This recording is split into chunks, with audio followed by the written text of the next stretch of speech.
Fala, beleza, pessoal? Como é que vocês estão? Mais uma vez estamos aqui para o estudo da lição, né? E hoje vamos estar estudando terça-feira, dia 4 de agosto. Título, né, aqui bem na frente da gente: Jesus ora pelos discípulos. Antes de qualquer coisinha, vamos então estar fazendo uma leve oração, breve oração, para poder realmente estarmos começando. E eu peço que você me acompanhe, por favor. Muito obrigado, Senhor, por mais um dia, por mais um momento que estamos aqui, sempre fazendo a sua vontade, por mais que seja difícil, às vezes é complicado, Senhor, separar um tempo, mas muito obrigado porque o Senhor tem nos ajudado com o seu Santo Espírito. Fica conosco, que possamos entender agora a sua palavra, em nome de Jesus. Amém.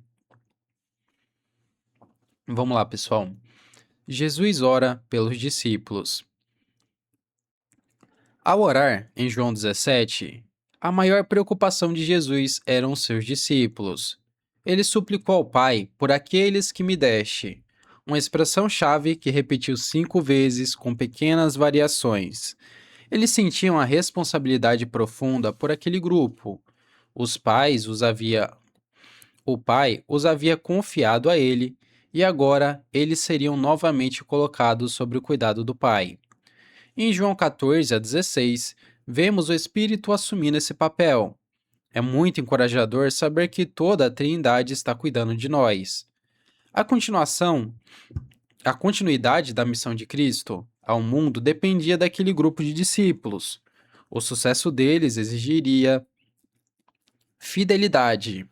E apesar de desafios imensos e da pressão do mundo, eles deveriam viver no mundo, sem ser do mundo. Eles não deveriam se afastar da sociedade. Ao contrário, deveriam conviver e se relacionar com as pessoas sem comprometer seus princípios e suas práticas. Esse paradoxo só se torna possível quando a verdade das Escrituras nos transforma por dentro. Cristo confiou a nós a responsabilidade de torná-lo conhecido. Assim como o Pai o enviou ao mundo, ele também nos envia. As ameaças externas do mundo não eram o único risco para os discípulos. Talvez os maiores desafios estivessem entre eles mesmos.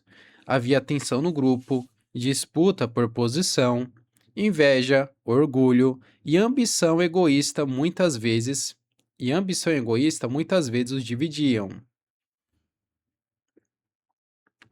O Messias sabia que seus discípulos precisavam viver de modo diferente das pessoas do mundo. O que separa as pessoas não poderia separar o seu povo. Por isso, ele orou para que, apesar da diferença, eles se aproximassem e vivessem em unidade. Ele pediu comunhão, uma união espiritual profunda que refletisse a unidade entre ele e o Pai. Infelizmente, essa oração não seria atendida na vida de Judas, pois ele já havia saído, mas o Salvador não o havia esquecido.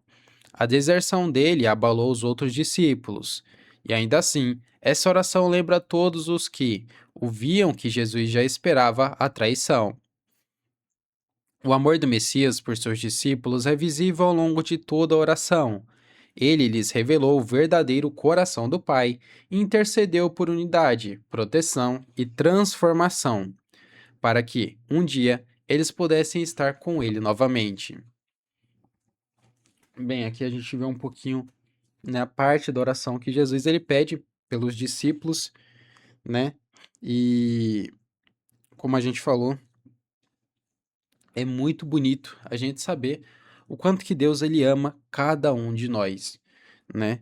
Em um momento tão crítico, em um momento tão difícil, mesmo sabendo que os discípulos iriam se afastar dele, se dispersar, que Judas iria trair, que Pedro iria negar, que, né, as pessoas por quem ele veio morrer não iriam estar nem aí para ele, pelo contrário, iriam querer tirar a vida dele. Mesmo assim, Jesus ele se importava com os outros, né? É algo que hoje em dia é difícil na nossa realidade, porque acontecem várias coisas, várias situações que a gente olha talvez para o próximo, ou às vezes até para pessoas que a gente não conhece, e a gente não sente a mínima vontade de ajudar. Mas Jesus ele pede que sejamos diferentes, que sejamos que nem ele, né? E que possamos levar esse ensinamento, né, adiante, né? Jesus sabia que ele voltaria ao Pai, mas que em um momento, né, ele iria reencontrar os discípulos, né, e esse momento vai chegar ainda, né, um momento onde todos nós vamos estar juntos no céu e isso vai ser fantástico. Por isso que possamos realmente continuar ao lado de Jesus. Aqui embaixo vem uma pergunta: como podemos viver no mundo sem nos conformar com ele? Estudando a palavra de Deus e estando em comunhão com o Senhor, né? É muito fácil a gente, né, olhar para o mundo, ver os problemas, as situações, sabe, tudo de ruim e a gente se conformar. Falar, é assim mesmo, essa é a nossa vida, vamos lá, tamo junto, né? É relativamente fácil, né? Mas quando a gente tem a palavra de Deus como nossa regra de fé e norma de conduta de vida, acaba sendo diferente. A gente vê o quão distante é o que a Bíblia diz para o que o mundo vive, para o que o mundo prega. E aí a gente acaba não se conformando. Se a gente for simplesmente pela cabeça de pessoas, de líderes religiosos, né? E aí eu até coloco pastores no meio, né? Se a gente for pelo lado de pai e mãe, de professor e tudo mais, cara, existe a possibilidade de a gente estar fazendo errado, de a gente estar indo contra os princípios de Deus. Mas quando a gente se coloca firme, realmente, para poder fazer o que a palavra de Deus diz e não o que as pessoas falam, para a gente estudar a Bíblia e não a opinião de fulano de tal que tá gravando vídeo na internet que parece que é muito espiritual e deve estar falando a verdade, ele não pode estar mentindo, a gente realmente entra assim, começa a estar fazendo certo, porque a gente está se apoiando na palavra de Deus e não no que os outros dizem. E que possamos, como nós falamos, né, realmente seguir esse caminho. O caminho de Jesus e não o caminho das outras coisas, porque senão a gente se conforma. A gente se conforma com a vestimenta, com o linguajar, com várias coisas, né? Opinião, né? De que, não, para mim, não, o estudo da Bíblia que eu tenho na igreja já é o suficiente, porque eu vi várias pessoas lá e eu vejo que a maioria das pessoas não estuda a Bíblia. Então, se eu já estudo uma vez por semana, eu já tô muito bom, não preciso melhorar, sabe? Ah, Dani, mas ninguém pensa nisso. Não, talvez não conscientemente, mas inconscientemente. Você fala, ah, cara, eu já tô bom, já tanta pessoa tá ruim. E aí você não busca a melhora, você não busca ajudar o próximo, não busca entender plenamente a vontade de Deus e só superficialmente. Então, que possamos ter essa mudança. Eu preciso também dessa mudança, não é fácil, sabe? A gente vai melhorando de pouquinho em pouquinho, mas não podemos ficar parados. Enfim, é isso. Vamos agora fazer uma breve oração também para estar finalizando. E muito obrigado por ter me acompanhado até aqui.